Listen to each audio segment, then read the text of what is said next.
The $38 trillion secret, how your government is playing the ultimate money game. Okay, so picture this. You're at a casino and there's this guy at the poker table who's down $38 trillion. Not million, trillion with a T. That's the US government right now. And here's the crazy part. They have absolutely zero intention of paying it back. Not 1 cent.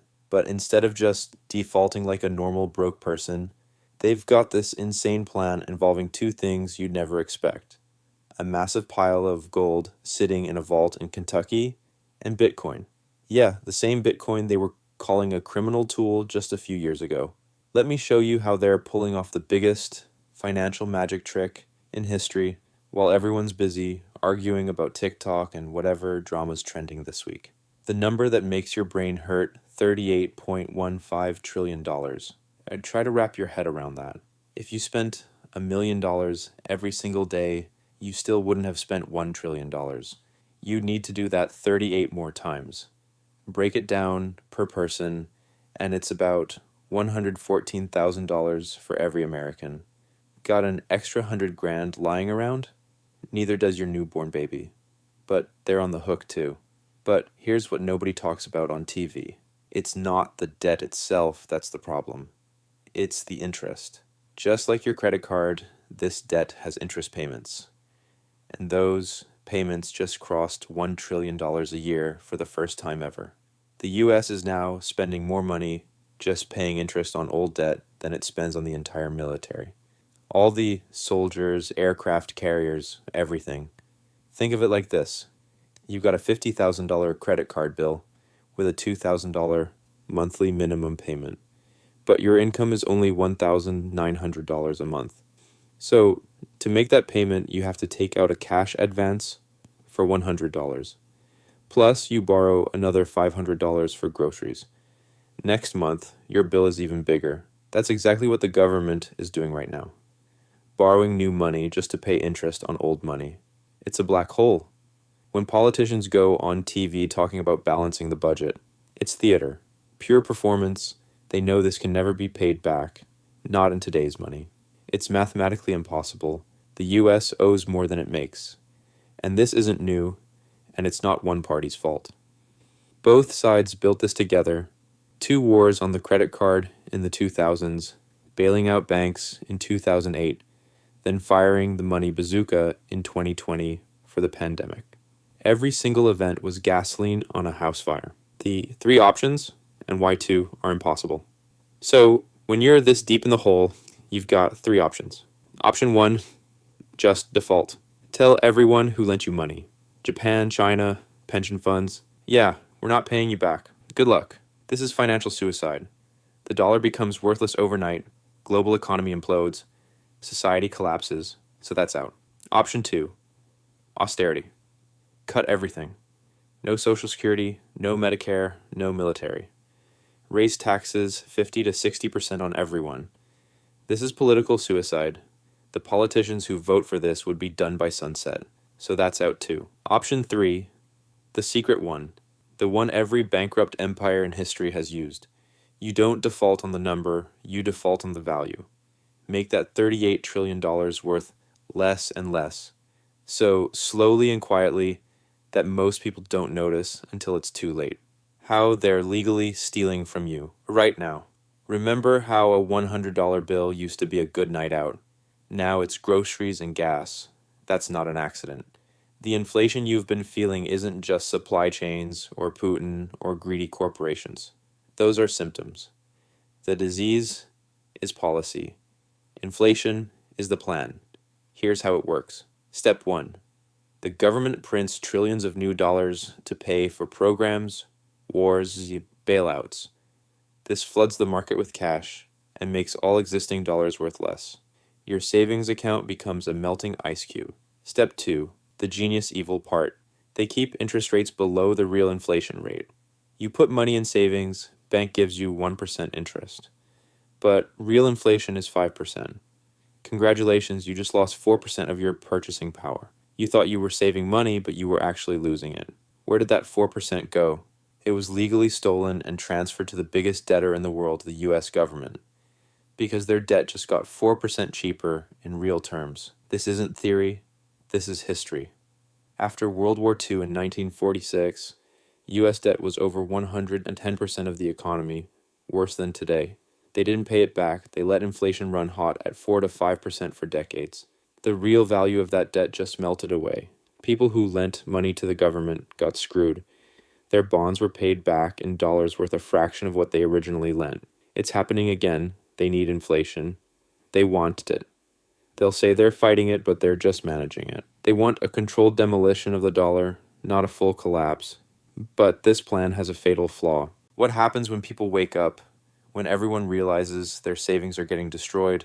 They dump dollars and buy anything real. Stocks, houses, gold. And when that happens, you get hyperinflation. The controlled demolition becomes an uncontrolled collapse. So, to pull this off, you need an anchor, a backup plan, something to restore faith after you finish burning down the old system, something the government holds that's universally trusted and can't be printed into oblivion. Deep in a vault in Kentucky, they've got 8,133 tons of it. The gold, they say, is useless, but hoard anyway.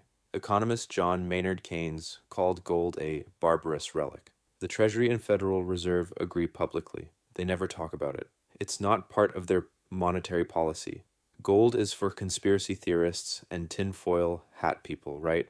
Then why does the US government hold 8,133 tons of it? That's the largest official gold reserve in the world, more than Germany, Italy, and France combined. Most of it is supposedly in Fort Knox.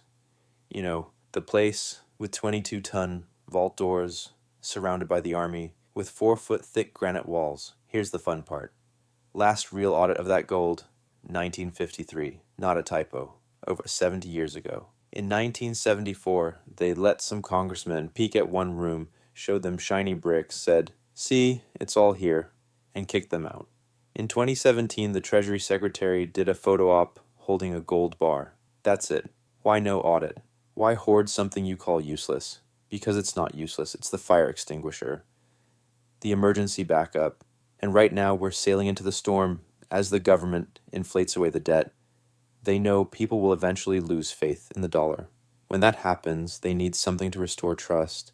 That's where the great revaluation comes in. Right now on the official balance sheet, they value their gold at $42.22 an ounce. Not a joke. That's an old dead number from the 1970s. Market price right now is around $2,300 an ounce. At the official price, the entire US gold reserve is worth $11 billion. Chump change. Wouldn't pay the interest on the debt for a week. At market price, it's worth about $600 billion. Better, but still not enough for $38 trillion.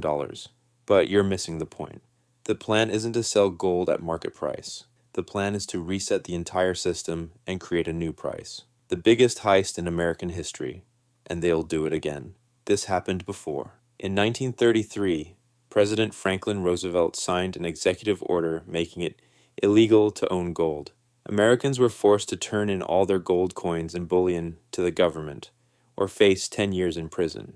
They paid you $20.67 per ounce in paper dollars. Then after collecting all the gold, FDR signed another act and repriced gold to $35 an ounce.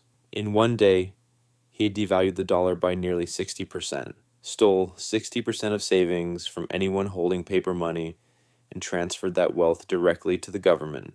Biggest heist in American history. 100% legal. Now, imagine they do it again. Crisis hits. Debt market collapsing. Inflation at 20%. Nobody wants dollars. President goes on TV. To restore stability, I'm backing the dollar with our gold reserves. The official price of gold is now $50,000 per ounce. Let's do the math. 261.5 million ounces times $50,000 equals $13.075 trillion. Just like that, with a stroke of a pen, the Treasury invests $13 trillion in new assets. Didn't tax anyone, didn't cut anything, just changed a number in a ledger. That $13 trillion wipes out debt, backs a new digital dollar, makes the balance sheet look good. Everyone holding paper dollars gets destroyed. Their purchasing power vaporizes overnight. But everyone who held gold is protected. Think this is paranoid? Look what other countries are doing. For the last 2 years, central banks around the world, China, Russia, India, Turkey, Poland, have been buying gold at the fastest pace in human history. They're not stupid. They're reading the same balance sheet. They know the US is going to devalue the dollar.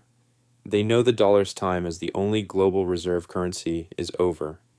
They know when the system resets, countries with the most gold sit at the head of the table. The US is hoarding gold as the ultimate reset button. But it's not the only ace up their sleeve. In the last 15 years, a new digital asset showed up. The one thing they supposedly can't control, from public enemy to strategic reserve. For years, if you listened to the US government, crypto was public enemy number one, Wild West, tool for criminals, threat to financial stability. They hated it. And they weren't just talking, they were acting. The SEC was suing everyone. Coinbase, Binance, Ripple. Gary Gensler, who ran the SEC until early 2025, was on a rampage. His message, come register. But they made it impossible to actually register. Like blocking someone on social media, then getting mad they didn't text you. The real war was happening quietly in bank boardrooms. Your $10,000 in savings is now worth $9,000 in real terms. You panic. Take that money and invest in gold and Bitcoin ETFs. Your money combined with everyone else's drives up the market price. And whose balance sheet just got a massive pump? The US Treasury sitting on 8,133 tons of gold and 325,000 Bitcoin. They're not just erasing debt. They're using inflation to force you to power their revaluation, stealing from your left pocket with inflation while you willingly hand the money from your right pocket to protect yourself from the very theft they started. It's a closed loop, a self-feeding dragon. What this means for you. Look, I'm not a financial advisor. I'm just someone showing you the game being played. But here's what you need to understand. There's a difference between currency and money. What's in your bank account is currency. It's a promise. And that promise is being broken right now. Real money is an asset, something that can't be printed into nothing. For 5,000 years, that was gold. Now there's a digital version too. This isn't about getting rich, it's about not getting poor, protecting your work, your time, your energy, and please, stop letting them distract you. This entire $38 trillion heist is being pulled off while everyone's screaming at each other about politics, left versus right. It's a puppet show. They need you angry at your neighbor so you don't look up and see the people in the penthouse robbing the building. Doesn't matter who's in the White House. The doom loop is here. The math is set. The plan is in motion. All you can do is educate yourself, learn about the system, decide for yourself how you want to store the value of your life's work.